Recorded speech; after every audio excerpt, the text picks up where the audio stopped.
Terus kamu bawa dia ke Kappadokia. It's my dream, not her. My dream, Mas.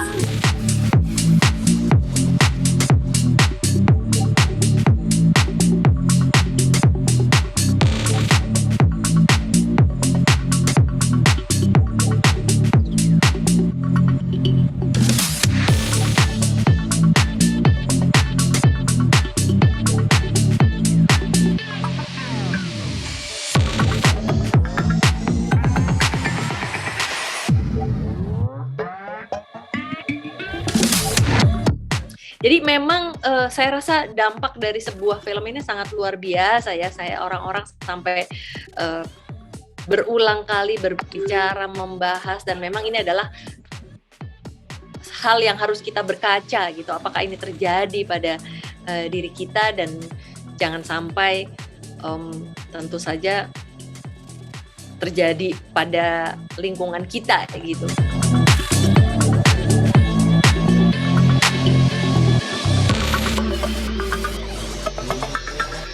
Well, otomatis kita harus melihat bahwa yang namanya film itu kan adalah untuk kebutuhan entertainment gitu ya.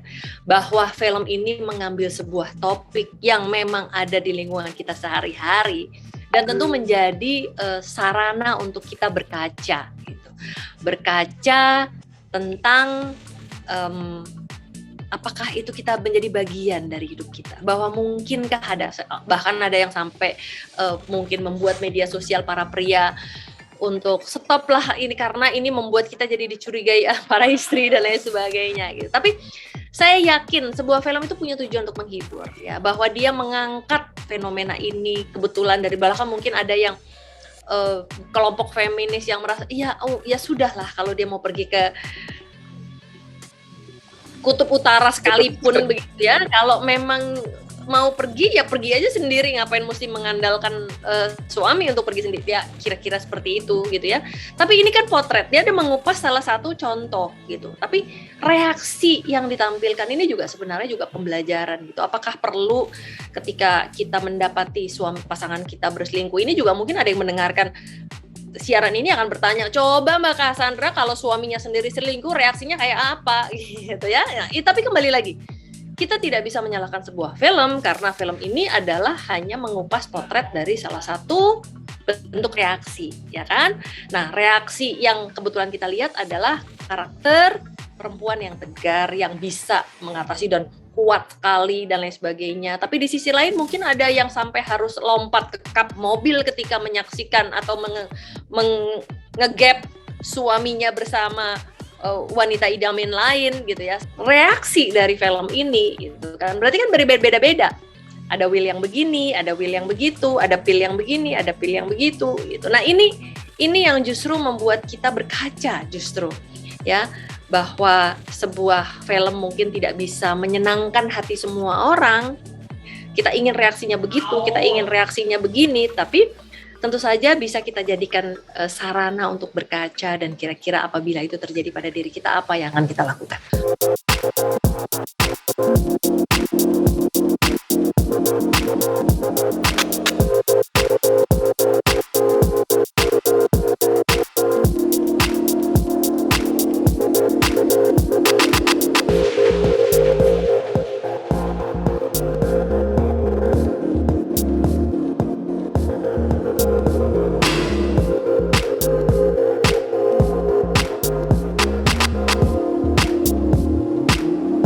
Saya kira pasangan yang berselingkuh, baik laki-laki maupun perempuan, itu pada dasarnya hampir sama ya.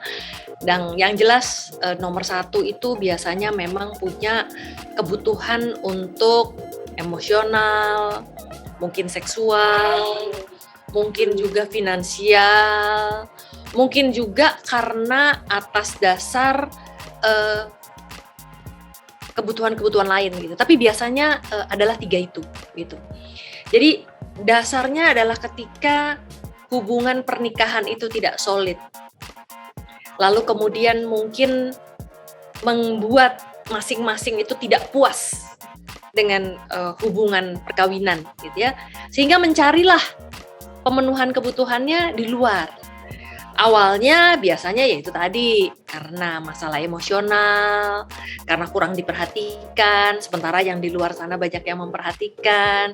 Enggak laki nggak perempuan, ya.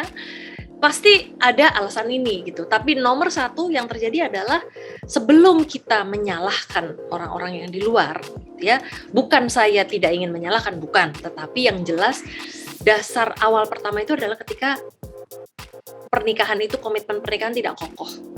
Lalu kemudian muncullah itu tadi. Gitu.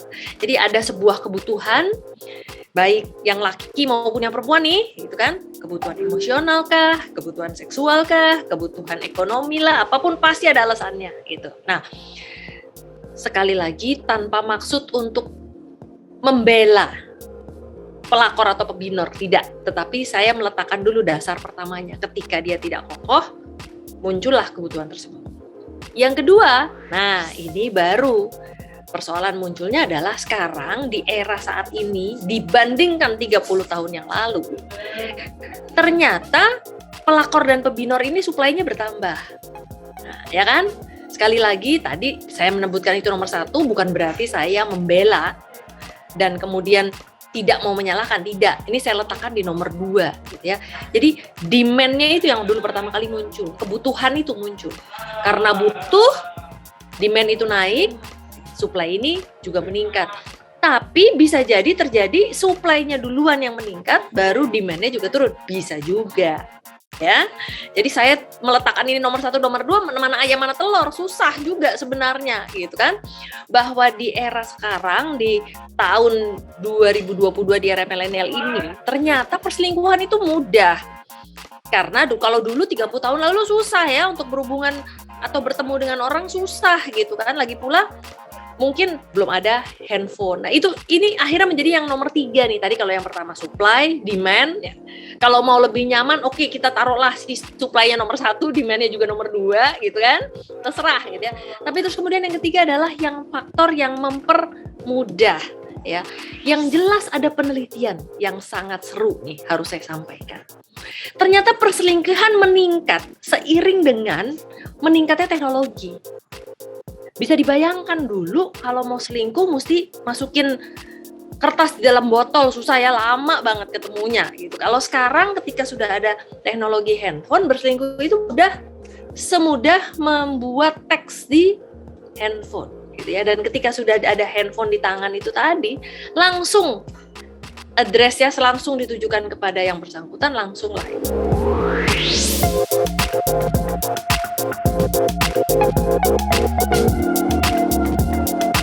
Nah, lalu kemudian ditambah lagi, kalau yang nomor 3 tadi teknologinya, lalu kemudian muncullah aplikasi-aplikasi yang juga memudahkan. Jadi ada aplikasi-aplikasi media sosial dan lain sebagainya yang memudahkan orang untuk kemudian menjadi berselingkuh itu tadi. Kemudian mungkin yang berikutnya kita bisa bayangkan juga adalah bahwa ada, nah di sini mulai ada perbedaan nih antara laki-laki dan perempuan, ya, bahwa ternyata ketika laki-laki berselingkuh itu kita berada di dunia yang cenderung permisif terhadap perselingkuhan laki-laki, begitu, ya, dan ini juga yang membuat laki-laki cenderung setelah melakukan perselingkuhan itu mungkin tingkat rasa bersalahnya lebih rendah dibandingkan perempuan. Kenapa? Karena proses penghakiman judgmental kepada laki-laki lebih kecil dibandingkan kepada perempuan. Kalau tadi alasannya mengapa hampir sama gitu ya. Tapi ketika sudah terjadi lalu kemudian untuk nanti menjadi terjadi lagi, yang laki-laki lebih mudah terjadi lagi karena masyarakat kita lebih pemaaf, satu, kemudian lebih memberikan pemakluman bagi para pria gitu. Sementara kalau bagi perempuan, wah itu bisa jadi lebih fatal ya, hukumannya, kemudian penilaiannya. Bahkan pada sebuah situasi pun kita seringkali melihat nih ya, ketika ada terjadi perselingkuhan, yang paling sering kan apa? Kita sebut perempuannya adalah pelakor, gitu ya. Dan ketika kita bilang pelakor saja, itu sudah judgement-nya sudah keluar, banyak yang menghakimi begitu. Nah, itu juga yang menjadi alasan sehingga akhirnya yang salah tuh perempuannya lagi. Padahal mungkin yang pertama kali memulai, yang memunculkan demand itu tadi adalah para prianya, bahwa supply melimpah pun kalau prianya tidak mau gitu ya. Kalau misalnya kita lihat di media sosial pun juga banyak tuh di TikTok. Laki-laki lagi turun tangga eskalator, kemudian dicolek, telepon, gitu. Terus laki-lakinya bisa kasih, ada cincinnya men, gitu, ada cincin gitu kan. Nah, tapi berapa banyak laki-laki pria yang seperti itu gitu. Nah, itu sebenarnya kembali lagi adalah proses untuk masuk ke dalam cara berpikir kita gitu ya. Sebenarnya ini bagus untuk mengajarkan ini loh reaksi cowok-cowok yang keren gitu kan. Tapi yang paling banyak juga adalah bahwa boleh loh gitu. Oh, normal loh kalau laki-laki tuh lirik-lirik kiri kanan, sendi-sendi kiri kanan gitu kan. Terus atau bahkan bisa menjadi kebahagiaan, bisa menjadi kebanggaan ya.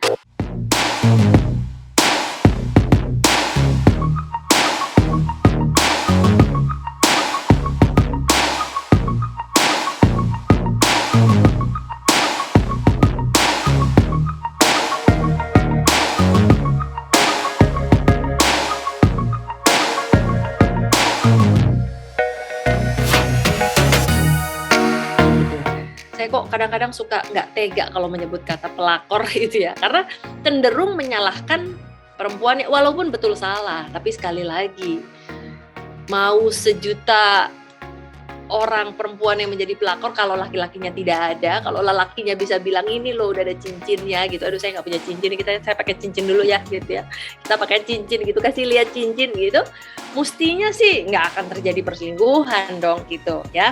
Sebaliknya kalau misalnya itu pada perempuan, waduh hukumannya luar biasa, baik hukumannya dari suaminya, hukuman dari lingkungannya, baik. Nah, ketika terjadi yang pebinor gitu ya, pebinor ini kan berarti laki-laki yang lain yang berselingkuh ya terhadap seorang perempuan yang sudah menikah gitu.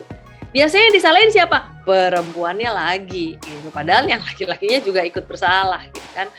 Tapi yang jelas itu juga yang membuat mengapa jumlah perempuan yang berani melakukan perselingkuhan lebih sedikit dibandingkan laki-laki.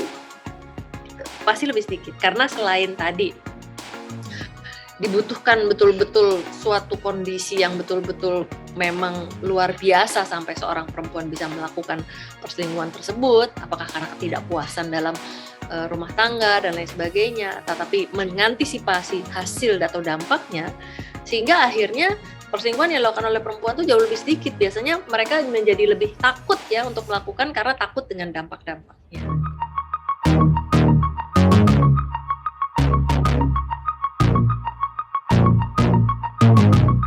Yang jelas kembali lagi seperti tadi saya sudah katakan, kenapa tadi saya sebut dia di nomor 1, bahwa memang ikatan hubungan baik pernikahan maupun mungkin masih di dalam hubungan yang belum menikah sekalipun gitu, pasti di ujung tanduk sedang goyah gitu. Nah itu cirinya sebenarnya itu, artinya pernikahannya tidak kokoh gitu ya. Nah kalau kokoh nggak mungkin lah gitu, ya. Tapi ketika mulai tidak kokoh, ada goyah. Nah, disinilah kita juga harus melihat dan mendeteksi bahwa yang namanya perkawinan itu kita berharap ya itu tadi ya, yang kalau misalnya diharapkan menikah, kalau kata penghulu diharapkan menjadi keluarga yang sakinah mawaddah warahmah, itu kan sebenarnya bukan kata-kata gombal, itu bukan, tapi benar-benar harus direnungkan dan harus dijadikan sebuah tujuan gitu. Tapi ketika sudah mulai tidak sakinah, tidak mawaddah warahmah, ini udah mulai menunjukkan kegoyahan dari sebuah perkawinan, ya kan? Ketika sudah mulai ada kegoyahan ini, biasanya interaksinya mulai terganggu, kualitas hubungannya mungkin terganggu, komunikasinya terganggu, tidak saling mencintai, tidak saling mengurusi, tidak saling menghormati. Nah ini udah mulai, ini sebenarnya tanda-tandanya di situ. Jadi ketika yang satu sudah lebih sibuk dari yang lain gitu, sibuk tapi masih menghargai, masih mencintai, masih mengurusi, ya masih kokoh, ya kan? Tapi ketika sudah mulai muncullah itu tadi yang namanya udah tidak sama-sama, mungkin ada long distance, mungkin jarang ketemu, yang kalau tadinya mungkin kalau dijemput sumringah, tapi ini bete, nah mulai itu satu. Kedua, sudah mulai berkurang komunikasinya. Yang tadinya mungkin sering cerita-cerita, jadi nggak cerita-cerita, dan kalau ngobrol bawaannya juga merengut, ya kan? Nah, kemudian mulai lagi ada perilaku-perilaku yang menyembunyikan itu tadi. Misalnya mungkin tahu-tahu ya bawa handphone ke kamar mandi, terus kemudian di lock dan lain sebagainya. Tapi saya terus terang kalau lock itu tidak terlalu, kalau saya pribadi ya, artinya saya masih menghargai privacy gitu. Apalagi kalau kita lihat di tatanan masyarakat secara keseluruhan, tentu kita harus menghargai privacy. Locking itu penting gitu, karena kalau handphone tidak di lock, dia hilang, dia ambil orang lain juga lebih berbahaya sebenarnya. Jadi saya juga tidak ingin menggeser pendapat bahwa antara suami istri itu harus dibuka locknya. Menurut saya sih tidak ya, justru harusnya ada trust ya. Kalau ada trust ya nggak apa-apa di lock gitu. Di lock kan bukan buat istrinya, bukan buat pasangan suaminya, tapi justru untuk perlindungan. Kemudian yang ketiga, ketika sudah mulai tidak nyaman bersama-sama. Jadi akhirnya kalau tadi soal goyah, kualitas hubungan, komunikasi, nah terus kemudian yang ketiga ini soal kebersamaan. Gitu. Udah mulai nggak pengen sama-sama, pengennya sendiri-sendiri, pulangnya malam, pergi sedapat mungkin, pergi sejauh-jauhnya gitu kan. Nah itu udah mulai tuh. Dan ketika ternyata ada orang lain yang memenuhi kebutuhan, baik tadi kebutuhan emosional, seksual dan lain sebagainya, nah itu berarti sudah mulai tanda-tanda gitu ya. Jadi sekali lagi bagaimana kita semua bisa mencoba untuk mendeteksi ya, bagaimana kualitas perkawinan itu sebenarnya sudah menjadi sebuah tanda-tanda tentang adanya kemungkinan perselingkuhan gitu ya. Nah selain itu juga mungkin ya akhirnya ada menyembunyikan ya, biasanya kalau kita lihat yang tadi ya the penthouse, the money gitu, udah mulai membelanjakan sesuatu buat orang lain gitu kan, atau berlibur dengan orang lain dan lain sebagainya, yang karena tidak ingin lagi